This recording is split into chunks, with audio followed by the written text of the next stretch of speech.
அடி சைடாவது போயிட்டு ஒரு நிமிஷமா ஏமா அப்போ காசு சேர்த்துறானே பிச்சை இருக்குமா ஒன்றுமே பண்ண தேவையில்ல எல்லாமே பிச்சை பண்ண தான் எடுக்கணும் போடுங்க மேலே போடுங்க போடுங்க கட்டி இன்ஜினை வெட்டுறதுக்காக வச்சு கட்டி நிறுத்திட்டான் பக்கு இன்ஜின் பற்றிட்டான் ஏன் பாருங்க ஷார்ப்பாக தான் இருக்குது கத்தி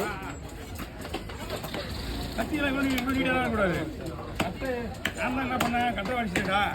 கத்தி வீடு தான் ரொம்பவும் நீட்டாக கூடாது கத்தியெல்லாம்